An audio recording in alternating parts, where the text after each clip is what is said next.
क्या आपने कभी सोचा है, सारे देवताओं में सबसे बुद्धिमान और शक्तिशाली माने जाने वाले गणपति बप्पा ने अपने वाहन के लिए एक छोटे से मूषक यानी चूहे को ही क्यों चुना? बहुत समय पहले की बात है। कैलाश पर्वत पर भगवान शिव, माता पार्वती और बाल गणेश निवास करते थे। चारों ओर शांति थी, देवताओं का भी आना जाना लगा रहता था। लेकिन उसी समय धरती और स्वर्ग लोक में एक भयंकर समस्या पैदा हो गई थी। एक विशालकाय दैत्य जिसका नाम था गजमुखासुर। गजमुखासुर बहुत शक्तिशाली असुर था। उसने कठोर तपस्या करके भगवान शिव को प्रसन्न किया। भगवान शिव उसके सामने प्रकट हुए और बोले, वत्स, मांगो, क्या वरदान चाहिए? गजमुखासुर ने चालाकी से कहा, प्रभु, मुझे ऐसा वरदान दीजिए कि कोई देवता या मनुष्य मुझे आसानी से पराजित ना कर सके। भगवान शिव ने उसे वरदान दे दिया। बस फिर क्या था, गजमुखासुर का अहंकार आसमान छूने लगा। उसने ऋषियों के यज्ञ नष्ट करने शुरू कर दिए, देवताओं को परेशान करने लगा। धरती पर भय और अराजकता फैल गई। देवता परेशान होकर भगवान गणेश के पास पहुँचे। देवताओं ने हाथ जोड़कर कहा, हे विघ्नहर्ता, सिर्फ आप ही इस दैत्य से हमारी रक्षा कर सकते हैं। भगवान गणेश मुस्कुराए।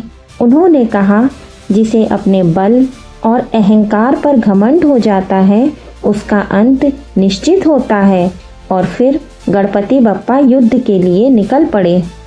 गजमुखासुर अपनी विशाल सेना के साथ खड़ा था। उसने गणेश जी को देखकर जोर से हंसते हुए कहा, एक छोटे से बालक को मेरे सामने भेजा गया है। लेकिन अगले ही पल गणेश जी ने अपने दिव्य अस्त्रों से दैत्यों की सेना को पराजित करना शुरू कर दिया। भयंकर युद्ध हुआ। धरती कांपने लगी, आकाश में बिजली चमकने लगी। गजमुखासुर ने अपना विशाल रूप धारण कर लिया, लेकिन गणपति बप्पा बिल्कुल शांत थे। अचानक भगवान गणेश ने अपना एक दांत तोड़ा और उसे दिव्य अस्त्र बनाकर गजमुखासुर की ओर फेंका। वह दांत सीधा जाकर गजमुखासुर को लगा। उसकी सारी शक्ति खत्म होने लगी। घबराकर गजमुखासुर ने अपना रूप बदल लिया। अब वह एक विशाल मूषक यानी चूहा बन चुका था।